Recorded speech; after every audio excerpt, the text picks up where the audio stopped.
There we are. Now we promise you're going to hear from experts, and right now you're about to hear from one of the most important experts at this whole I Choose Fitness Summit. Scott Gillespie has been in the industry for 37 plus years. He's a veteran. He's been around. He's worked his way up from just working in a club to owner of a mega center there. He's Saco Sports and Fitness. It's a multi-purpose club out there in southern Maine. 28 years ago, he took over for closed club and he rebuilt it. He's invested about $2 million into the rebuilding of Saco Sport and Fitness. He's expanded the property from 17,000 to 25,000. It entirely encompasses solutions, health and fitness solutions for all ages, all family members. He's added brand new equipment, programming, most recently a preventative care program. He served on the board of URSA and NERSA board of directors, Genevic's Wellness Network Advisory Board, Saco Chamber of Commerce Board.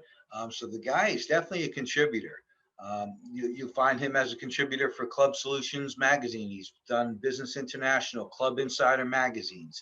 He's been featured in all of them. He was on the front cover. We were joking he was on the front cover of Club Solutions the week that we had him on as a guest for one of our Monday meetings.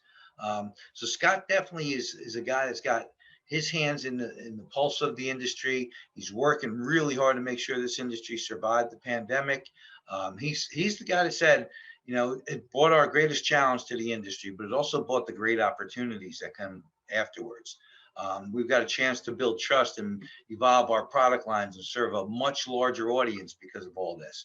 So he sees the opportunity in the adversity that we've just come through. He's got a list of accomplishments because of his attributes. He's a giver. He's not a taker. He's a true leader. He's focused and driven and he's a husband, a family man, a dedicated coach. His family's in the business with him.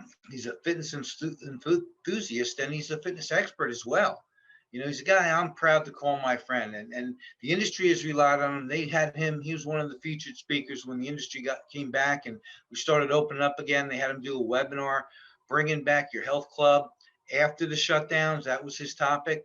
So he was teaching the world how to get reactivated with having people come back into the club. That's how respected he is inside the industry. He's also the guy that's compiled a lot of the data that you see coming out of URSA, and he fought with the state legislators to get some of the rules passed, not just in Maine, but he helped URSA do it nationwide. And the things that they've accomplished this year on a level down in Trenton and Washington and Maine and other states, they've accomplished a lot, getting the government to say, wait a minute, gyms aren't part of the problem. Gyms may be part of the solution. And that could change things for years to come. So without any further ado, I want to bring on my good friend, Scott Gillespie, and let's take it from here. There we are. Glad you can make it today, Scott. We're so happy to have you. Oh, gosh, I'm honored to be here, Bob. Thanks for inviting me to join. And like we said in your introduction, we pulled together some experts. You are absolutely one of the experts in the fitness industry, the health industry. You've done some cutting edge things over there at Saco Fitness, and we want to dig into that a little bit today, too. Oh, gosh, I'd love to share whatever you'd like to talk about. We're passionate and exciting about helping people gain healthy habits, living happier and more fulfilling lives. That's kind of what we do. And that's the bottom line. And there were some setbacks over the last year or so where people couldn't have access to their own fitness and things that they were used to doing. And now we're getting past that. So we want to really focus on giving people the opportunity to say, you know what, I choose fitness. And fitness is not just exercise. Fitness is a combination of exercise, nutrition, and mindset. I like to remind our audience, as we change speakers, sometimes people are coming just because they want to watch Scott today. So we want to let them know this is what we want to focus on, that combination of the three of them.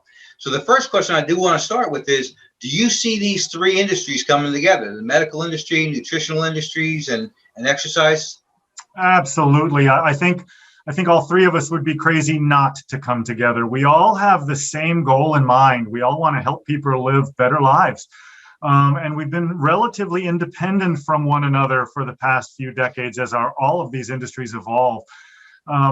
We made a move 10 years ago to adopt preventative care as one of our initiatives. And what that means to us is helping people prevent disease, prevent sickness, and live healthier lives. And to do that, we thought it was really important to expand what we did beyond fitness, exercise fitness, and bringing in nutrition. And so we brought in registered dietitians a while ago, which has historically been solely in the medical world.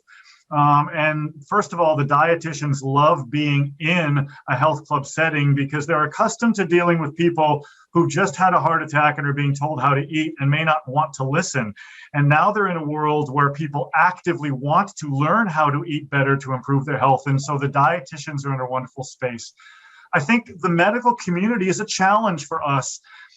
In that, and I serve on our local hospital strategic planning board, so I've got a chance to see the inner workings of hospitals in the Western medical world, and they're challenged because their system really, I think, by most accounts, is broken. It's built on a model that is fixing sick people.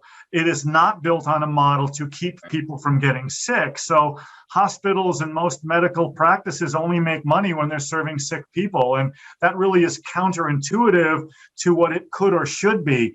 There is absolutely a move as we see health insurance costs rising and as companies are having to pay those bills to prevent sickness from happening. And there's this wonderful initiative that has been starting pre-COVID, but COVID, I think, accelerated it because I think COVID also accelerated many of the negative health things and issues that are happening out there. So I see our industries absolutely working together cooperatively to help create healthier communities.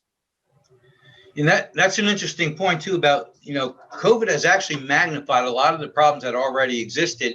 And at the same time, I did in your introduction, we were talking about that quote that you had, that you also see it as a big opportunity for this industry and other industries to say, hey, wait a minute, we get a chance to reset and do a better job by learning what we were weak at. The reason people had, so many problems during COVID weren't just because they couldn't get out of the house. It was that they weren't taking care of the health. They didn't have a plan to do that on their own, and that's an opportunity for us in this industry to say, you know what, we can do a better job now through education, through motivation, through apps, through downloads, through webinars and online meetings like this one. I'll share that our industry has grown tremendously in the past year and a half since the pandemic hit. We always wanted to do digital programming and digital streaming of our exercise classes or of training and things like that. And many of us struggled with that over years. Yet the minute we were shut down from the pandemic, we figured it out in 2 weeks. Yep. And so that's a new product line we offer, right? We talk about COVID and the pandemic magnifying many trends. Pre-pandemic, over 600,000 people a year died of cardiovascular disease.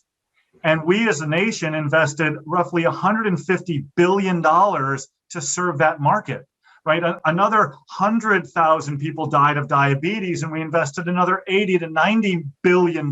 So $250 billion was spent to treat people who were sick from predominantly lifestyle-related diseases. Now, I'll share with the audience, when I was born in 1962, the obesity rate in the United States was 10%. When I graduated college in 1980, it was 12.5%. It had gone up 25% in 20 years. That's a big deal. Well, 10 years later, it had raised to 25%. Now it doubled in the next 10 years.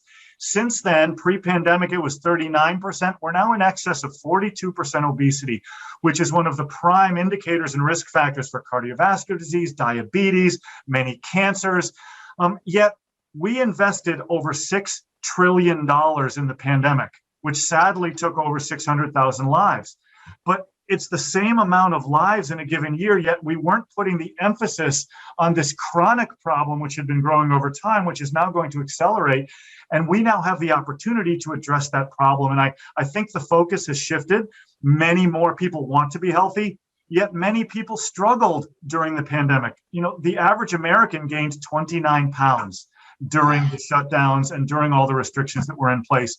We saw massive increases in mental health issues, in home abuse issues, in suicide rates, in cardiovascular disease, in diabetes cases. And so there is absolutely this growing need. And as we bring together the medical, the fitness, and the nutrition community, the clubs that I'm working with and interacting with have all made strong initiatives to get better at helping people adopt healthy habits in a sustainable way versus kind of the historical fitness club that many people may think of, which is really geared to help fit people get fitter. And so our industry has this massive opportunity, which so many of our clubs and cohorts are jumping on board to become better at helping adopt and sustain these healthy habits. So describing those numbers, I mean, it's mind blowing when you hear that. And that was without COVID, you know, and now we're without COVID again, and we still have that to face. Would you say we're in a health pandemic, or is this just a concern? Well, a pandemic is a disease, right, that is spreading rampantly. And if you call lifestyle-related diseases like obesity, sedentary lifestyles, type 2 diabetes, many of those cases, many of the cardiovascular diseases, all stem from lifestyle decisions or lifestyle behaviors, right? Eating improperly or overeating or not exercising enough and not letting our bodies recover from when we exercise, not managing our stress well, not sleeping well, not having active social interactions.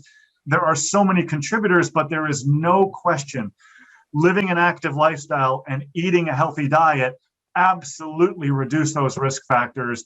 And those are the areas where I think our industry can significantly help that population who's struggling with those very behaviors. So let me ask you this. You are one of the first ones to get involved with the prevention, through the health club industry, where you were actually helping people prevent sickness. Is there a chance that this is also helping people reverse their illnesses? Absolutely. I'll share anecdotally a couple examples. My brother-in-law we have a 90-day program where a class comes together. It is taught by a registered dietitian, and they work one-on-one with personal training, and they're introduced to group exercise. And it's done in a wonderful curriculum that adds gradual changes. We do pre and post assessments, blood pressure, BMI, body composition. We even do blood work with fasting blood glucose and cholesterol workups. And my brother-in-law has been in this program now for 4 weeks. He has already, and he's a type 2 diabetic, he has already reduced his insulin requirement by 75%. Wow. Mind-blowing. And that's one anecdotal. It's Yes. Close to my heart because it's a great friend and a relative of mine. But, the 1,000+ people that we put through this program, the average person is over 90 days is losing 15 pounds, is lowering their blood pressure by 5 points over 4 points, lowering their triglycerides by 37 points, lowering their fasting blood glucose by 9 points. I mean, these are medical markers of health. And many of these diseases are absolutely being reversed. And there's so many people who are no longer requiring insulin, who are no longer requiring high blood pressure medication. I'll share a sad story, which I think is telling. I was at a dinner party and speaking to a physician, and our conversation revolved around client or patient dependence. And he was sharing with me that he didn't understand why when a patient came to him with high blood pressure and he gave them medication and he got their blood pressure under wraps, that they still wanted to stay in contact with him to make sure their health was right. Or when he put them on cholesterol meds and their cholesterol came down. And so in his mind, the outcomes were dealt with and they were now healthy. Mm-hmm. And I said, perhaps that would be an opportunity to suggest lifestyle changes that might help these people not be dependent on the medications. To which the physician replied, never thought of that. Yes. How sad, right? Can I let him off the hook for a second, though? Sure, go ahead. We just interviewed Dr. Clapper, who we say is the trainer to the trainers. This is the guy that goes to the medical schools as they're graduating and teaches them what they need to do and what they need to learn to have a successful practice. He's been a doctor for 40 years. He's heavily into nutrition and nutrition-based diets and exercise and moving. He said, Bob, it was really interesting that when you look at a doctor who goes to school for 8 years to become a medical doctor, how many hours do you think of nutritional training are part of that 8 years? And I was like, probably 25%, 30%. He said, no, zero. Yeah. Zero. You might find a module here and there, which is, a couple hours worth. So that means, and the reason they're not training them on this is because it's not on the exam. Yeah. Since it's not on the exam, the school doesn't waste their time teaching it to you because it doesn't help you pass the exam. Yeah. And that's the job, is we want to graduate doctors. So his organization, Move Medical Forward, he went and gathered a couple $100,000 and some experts to go and meet with the people who make those exams and have nutrition added to that. Wonderful. And this is what you're talking about. I mean, so that's a first step.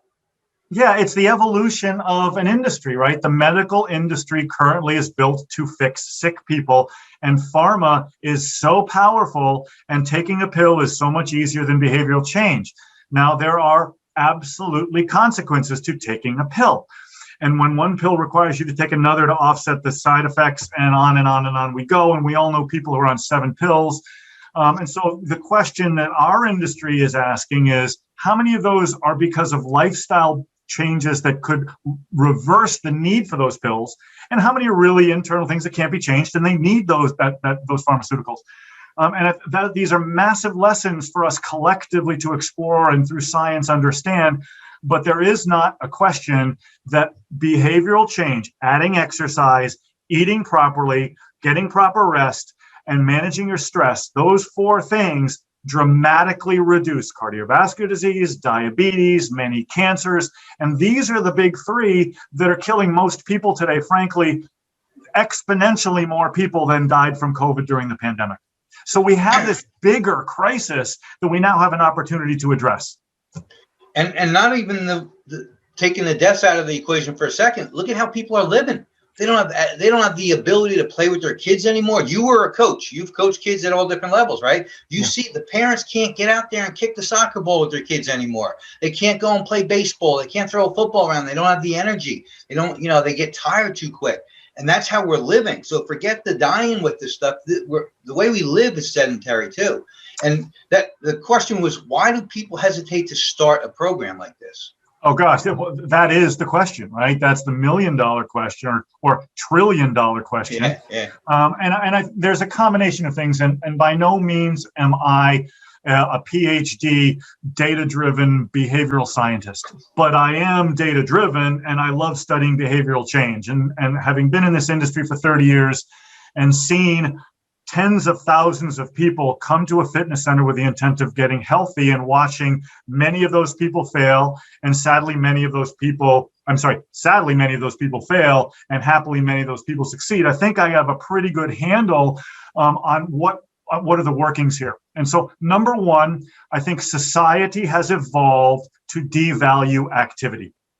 Right? There is this growth in screen time, this growth in entertainment, whether, televisions led to computers, led to tablets, led to phones, right? It's all this time that we no longer have to move to do things. We can communicate, or we can do many of the activities we want to do. Food is so good tasting food, which doesn't mean it's healthy, is so inexpensive. And frankly, the food companies have become exceptional at making cheap food taste great at the expense of the nutritional quality of that food.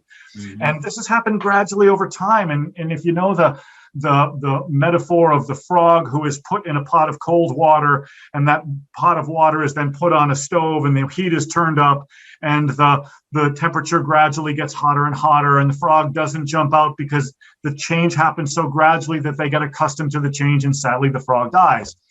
Well, that's kind of what's happening to our culture. These changes have happened so gradually over the past 50 years that we don't see them as dramatic changes, but on an evolutionary scale, they are dramatic. So number one, I think culture has kind of evolved to devalue activity. Number two, there has been this great emphasis, I think, on perfection.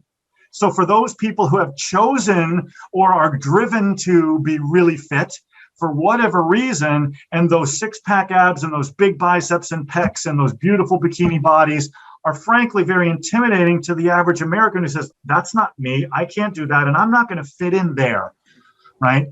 The next is, think of it like someone trying to quit smoking. They've tried it 2 or 3 or 4 or 5 or 6 times before they succeed, and many never succeed.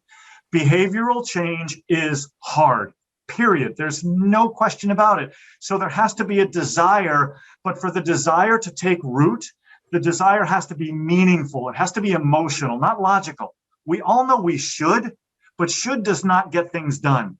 It's I need to, I emotionally need to do this. And it has to be tied to how is my life going to be better, or how are some of the negative things of my life no longer going to be adding to this. The next piece is this piece of belief, right? So many people, because they've tried and failed once or twice or three times, really don't believe they can succeed.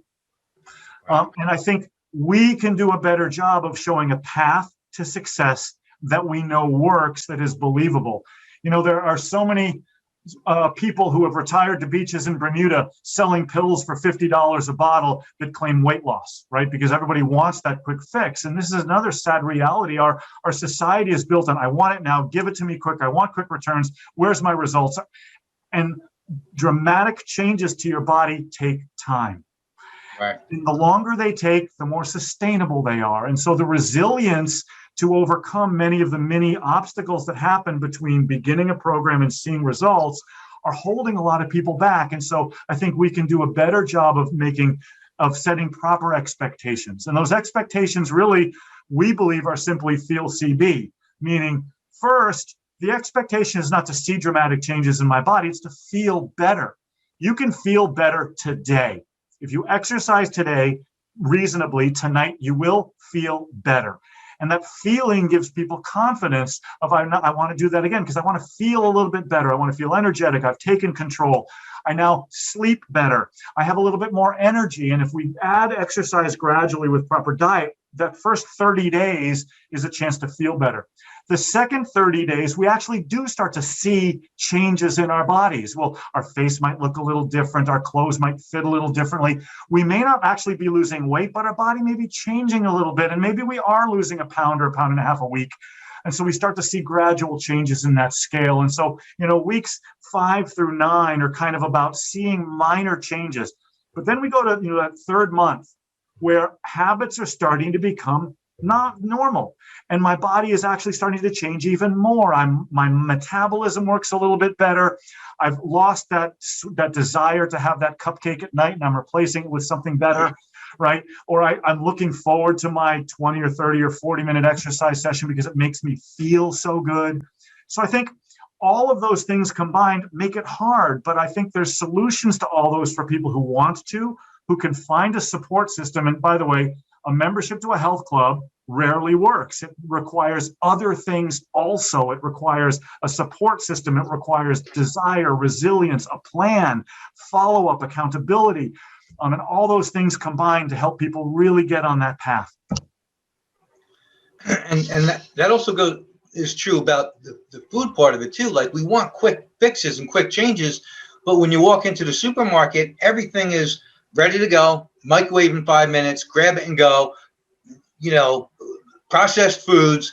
And the rule of thumb is, they say, when you go shopping, go around the outside of the supermarket, stay away from the inside, and you'll be healthier. Like, a minor change, not drastic, just minor, just shop around the outside. Yeah, you're right. But inherently, there's a challenge there too, which how many people have actually been trained or know how to cook that outside stuff in a way that makes it taste good? Right. And so, part of this process, and it doesn't happen overnight, but over time, can I learn how to cook stuff better? There are wonderful companies out there that sell prepackaged, unprocessed, good tasting food with directions on how to cook it. And even my wife and I did it for a while when we became empty nesters. I think we used HelloFresh for 6 or 8 months, and we learned a ton of new recipes. It was a 30-minute meal. They tasted great. They were healthy, and it was easy. And so I think we have to accept that there is no one switch. It's a lot of little levers, and every lever that we pull, each time we pull it just a little bit, we make a slight change, and then we pull a little bit more.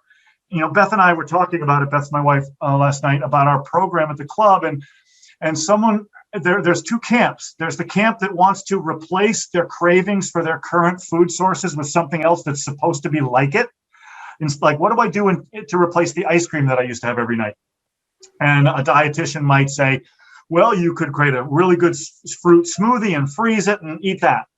Well, it's not going to taste the same as ice cream. It's going to be good, but it's not going to taste the same. So part of this is setting an expectation that, there are many tastes that you have developed which are detrimental to you.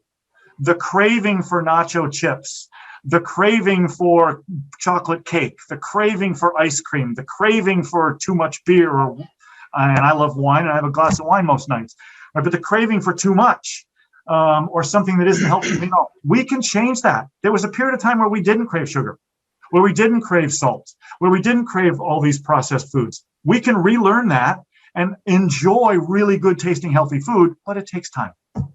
Right. That's a great point too. I mean, and they are little subtle changes, but they're creating habits along the way too. Right. So when you create these habits, you're bringing them into the next, which is the third leg here. Is we talked about exercise, move more. We talked about nutrition, eat better. And then the third is mindset, work on a positive attitude, do some things, journal, write down your why. Like your why is what drives all of this. Like, why am I doing this? And that's your mindset. And in the morning when you wake up, what is your first thought? I got a busy day ahead of me. What am I going to do? My first thought since this whole thing started is I choose fitness. Every morning I bounce out of bed and I go, I choose fitness. That means I'm not going to lay there and hit the snooze button. I'm going to get up. I'm going to move. I'm going to eat good. I'm going to work on my nutrition. I'm going to work on my mindset. And the day starts out great. Now that's a habit now that is part of who I am. But in the beginning, it wasn't. And that's what we're talking about. These little changes that you just described there can become part of who we are, but all the decisions for the rest of the day fall in line with the why. Why am I doing that? Yeah, and I'll share a couple mindset thoughts. One, I'm going to recommend a couple books. The first book is called Mindset. It's written by a Stanford behavioral psychologist, PhD. Her name is Carol Dweck. And Carol identifies, and these are books that are written after study after study after study, about there are a couple different mindsets that exist out there. One is basically a victim's mindset. I am who I am. I can't change who I am. I got what I got, and that's the way it's going to be. And many people, sadly, have been taught that they are a victim of circumstance and genetics and who they are, and everything in their life is a function of that.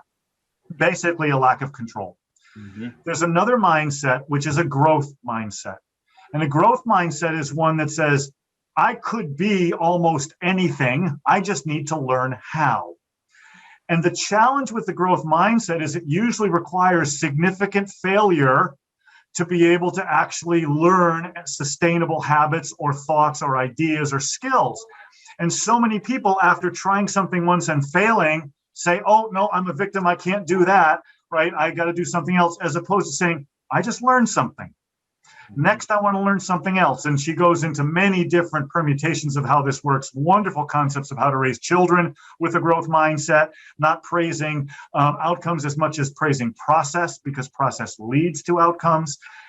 So wonderful book, Mindset by Carol Dweck. And the gist of it is we're growing and learning. And if you tried something and failed, great. You just learned something. Try something else. Try something else and never give up trying. And the next is a book I just finished going over with my personal training team. It's called No Sweat. It was written by, I believe, McGonigal. And this is a book, again, by a behavioral psychologist, PhD, based on study after study, that talks a lot about people's relationship with exercise and with movement. And it's important to know that your relationship does not have to be lifting weights or getting on a treadmill. That's not meant for everybody. Right. There are so many different types of movement and so many different types of being active that you have to find something that works for you at the stage you're at, knowing that that stage may evolve and change. Health clubs and personal trainers are a wonderful way to do that, because we now have these functional training centers, group exercise, outdoor things. We can do body weight related things, bands, balls, kettlebells, you name it. And people never have to get on a machine and lift a weight, or never have to get on a treadmill or an elliptical or a bike, which many people abhor. And it's important to know that we as an industry have become much, much better at helping people adopt different types of fitness activities that help them be active, some in and some out of the club, some virtual, some in person. But please don't fall into the trap of believing it has to be lifting weights or getting on a treadmill. That's a small percentage of what we do. Right. Yeah, and that's really important. And too, I mean, we look at during the pandemic, during the shutdown, Peloton had a record year, and it's a really cool machine. And you can get on get on your Peloton and ride through the Alps for 45 minutes. But you're losing what you described was the motivation, the accountability, the camaraderie that goes on inside a fitness center or a club, or a hiking club with other people. So there's another element to what makes us do what we do, where you kind of feel good when you see other people are doing the same thing and working towards similar goals. When you're on your own and you're isolated, it really is difficult to stay motivated. Well, it's challenging. And I think, there's this concept of community. And the past 6 weeks, and I'll share with the audience that we're in Maine. Maine has done an exceptional job of vaccinations. We're over 70% now. And our health club is operating fully. We're up and running. We believe that 80 to 90% of our members have been vaccinated. And we're no longer, we don't, by the state, are required to require masks. So we're not. And 90% of our members are not wearing masks. So they have that freedom to breathe again. But what I'm witnessing is this cautious movement kind of away from isolationism and looking at every other human being as a threat, which is the way we've operated, which is totally unnatural for us. Human beings have always been our source of power, our source of social interaction, our source of meaning. And being with people is inherently important to our well-being. It's part of being healthy. And we haven't had that for a year and a half. Right. And so to see people step back into this environment and at first be very timid, they're vaccinated, they're talking to a vaccinated person, they're still standing 6 feet apart, they're still bumping elbows or fist bumping, or they're not even touching. And to see this gradual transition of acceptance to, wait a minute, I am safe, I am okay. Mm-hmm. Holy cow, it's great to see a smiling face. Yes. It's great to shake a hand and to give a hug and a high five. And all those things that create community in our fitness centers are a massive part of people wanting to come back and being involved in the club and that support system that they need for success.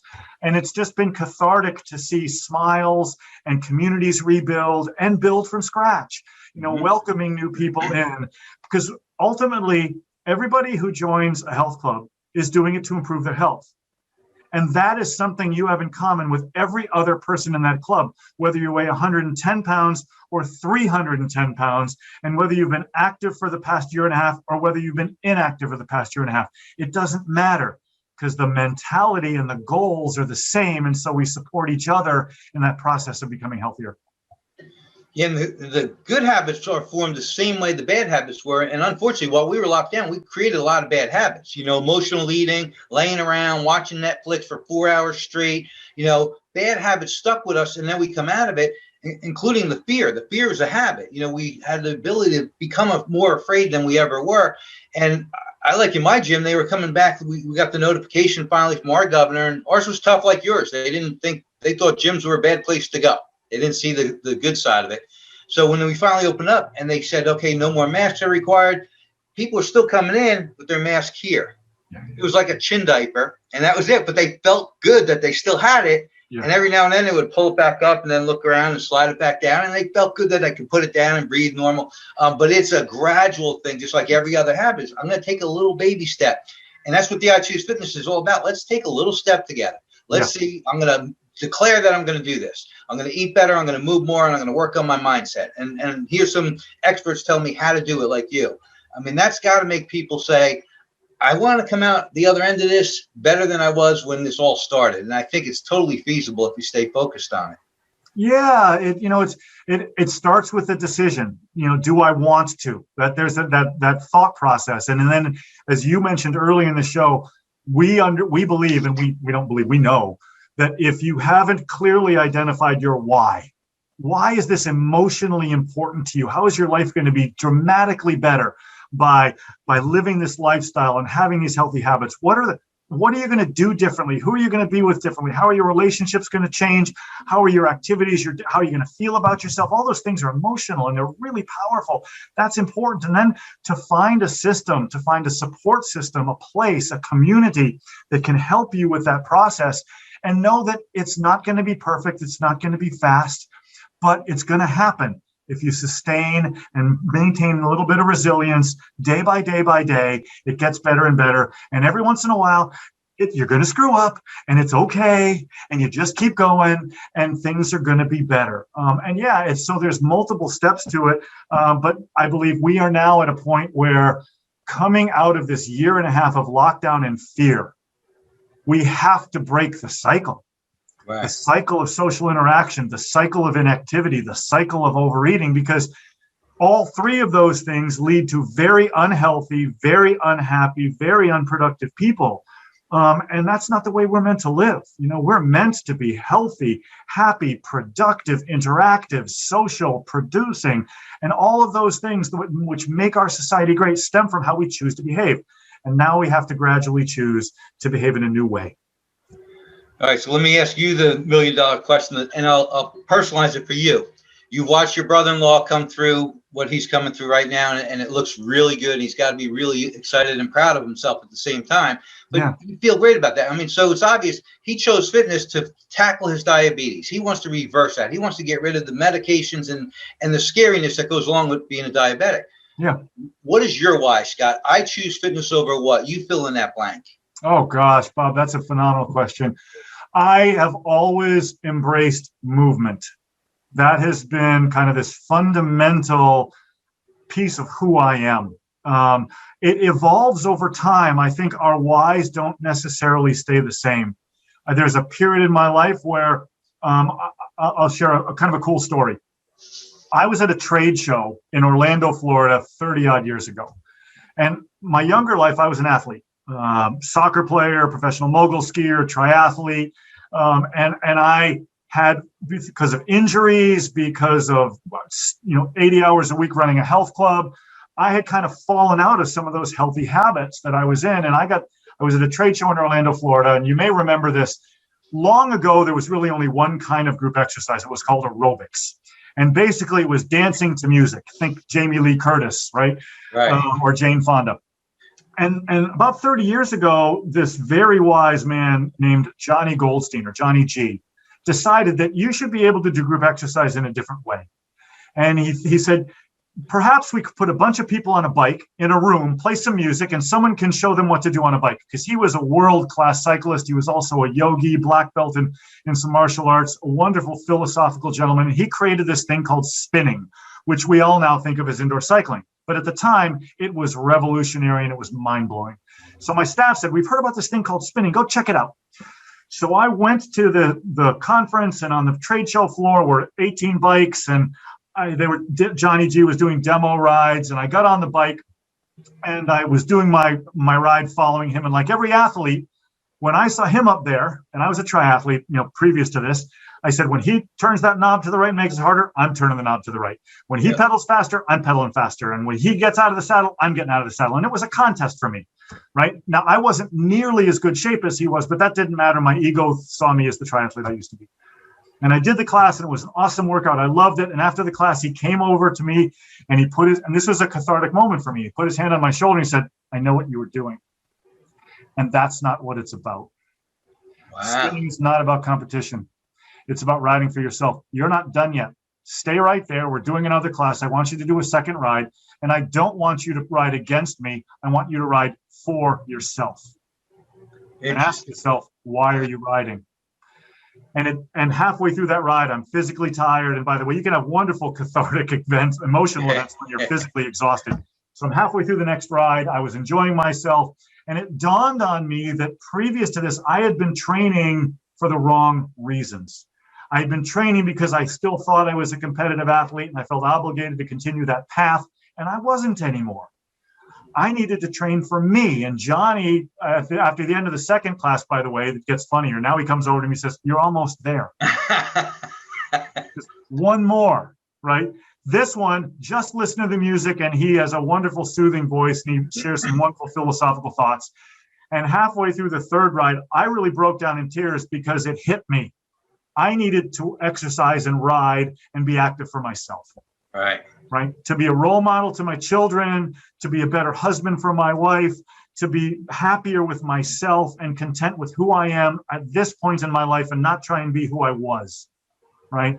And by the way, I ended up buying the spinning program. We were the first one coming to Maine, and Johnny and I have since become great friends. And I share with him that story, and he laughs. And we every once in a while call each other, how low's your heart rate?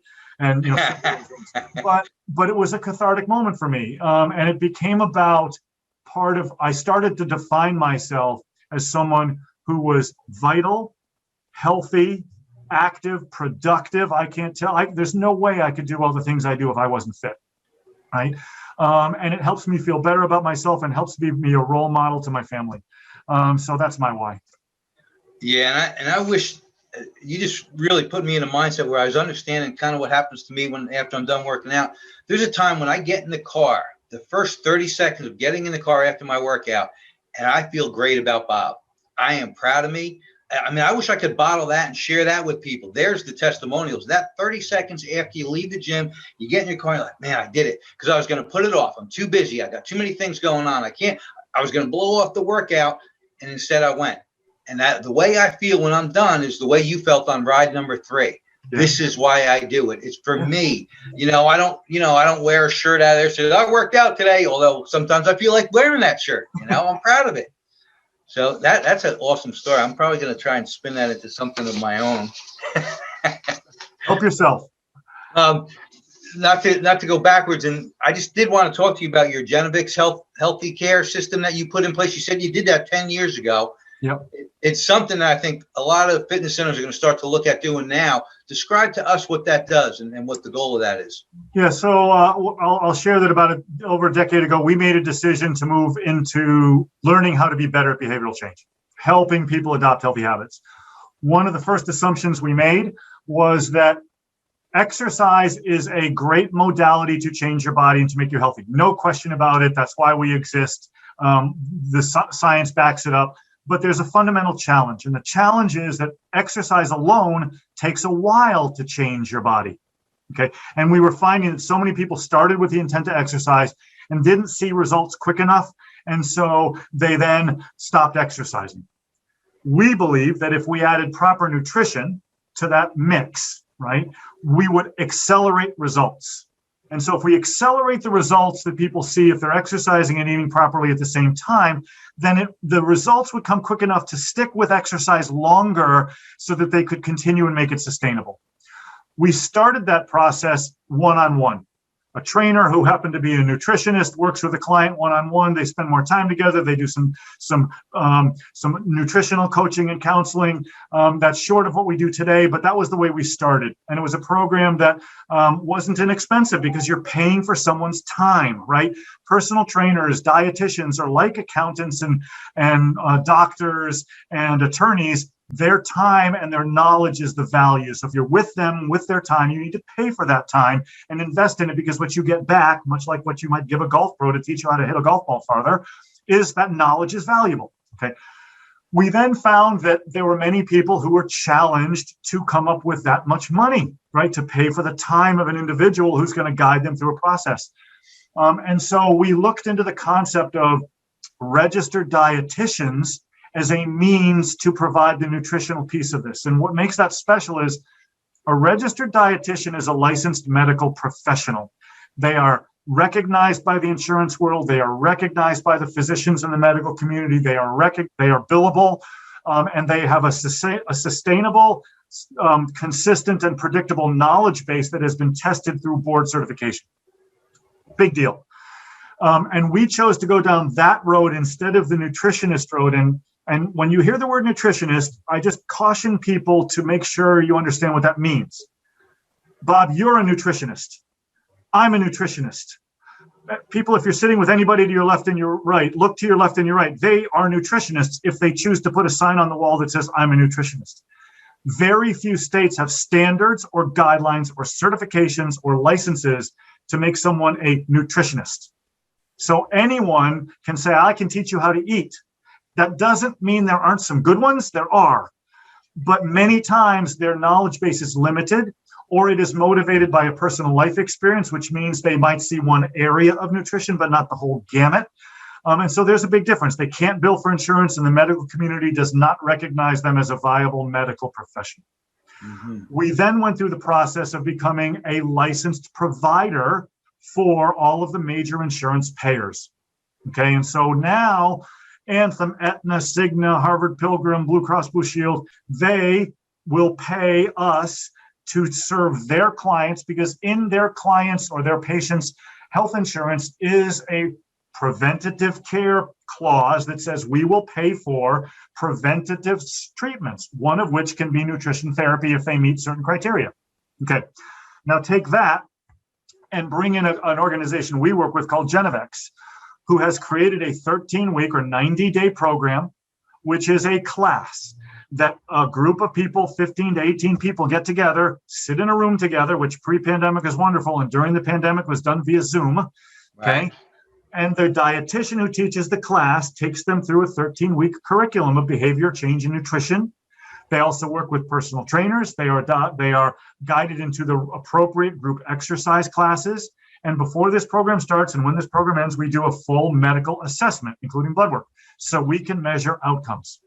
Wow. Okay?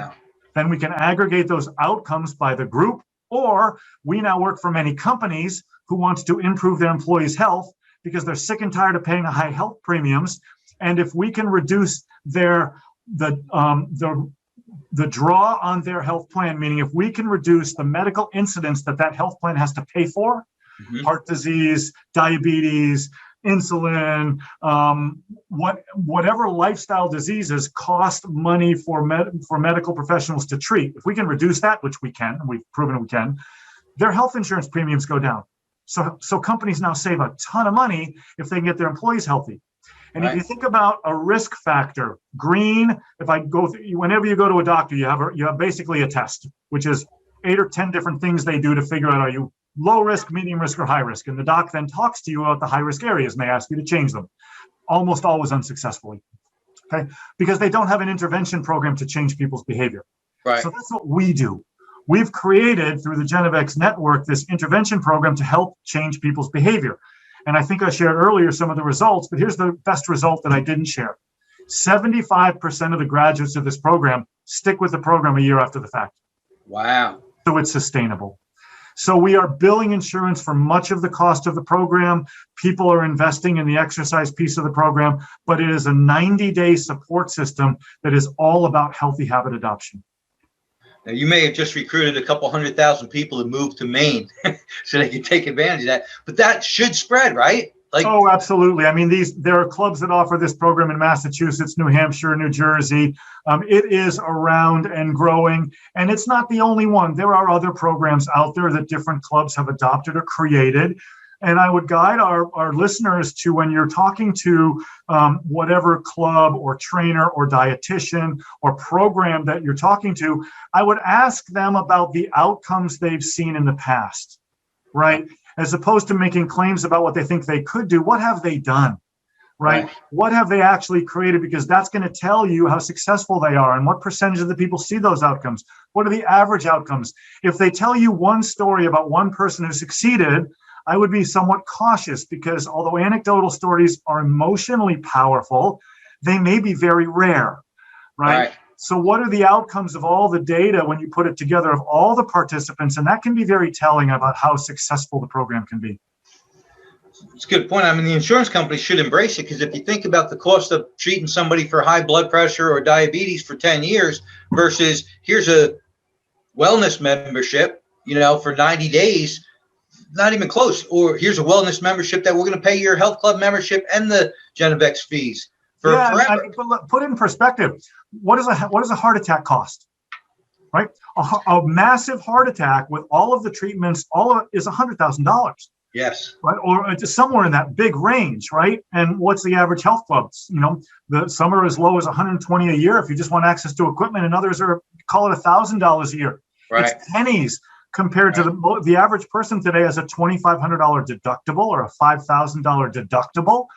And just think of this as an investment in your health, and a way to reduce your out-of-pocket expenses for medical treatments, not to mention the lifestyle improvements, right, of being able to have energy, sleep better, be a role model for your kids, feel good about yourself, have energy to be productive, to do so many more things than you might be able to be limited to do if you don't have that energy.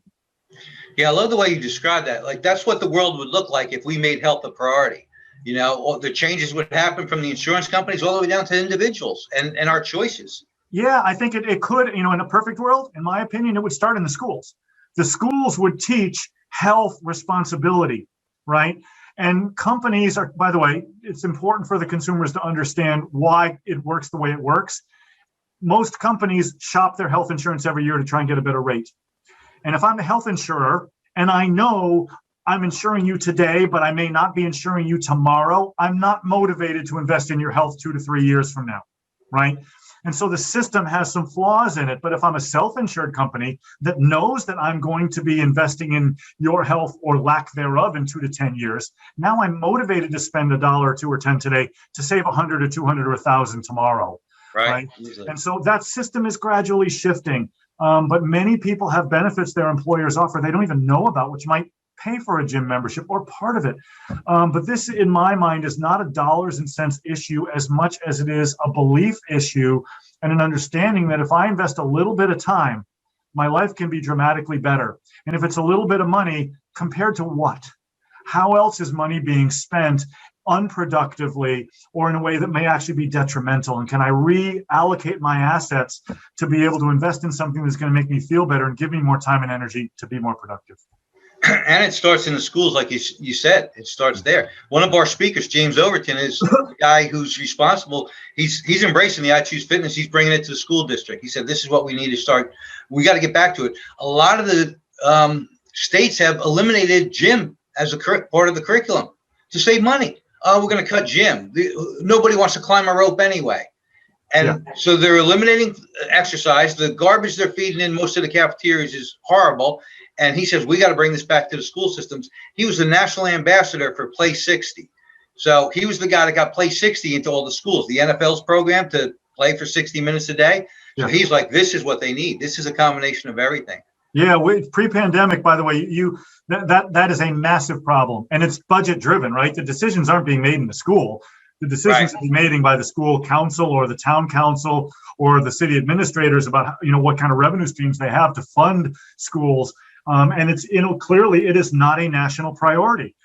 Yet, when you look at the numbers of deaths from pandemic and deaths from cardiovascular and diabetes and cancers, they're not comparable. There are so many more deaths that happen over such a longer period of time because of lifestyle illnesses. Perhaps this can be a kick in the butt for policymakers to say, maybe we should reallocate some money to this to prevent what is going to get worse down the road. And I believe currently, the health crisis that we will experience in 2 to 5 years from now, that is a result of the social intervention that was needed to address the pandemic, will be much greater than the pandemic. Mm-hmm. Absolutely. So we have to individually take responsibilities for ourselves and our own health.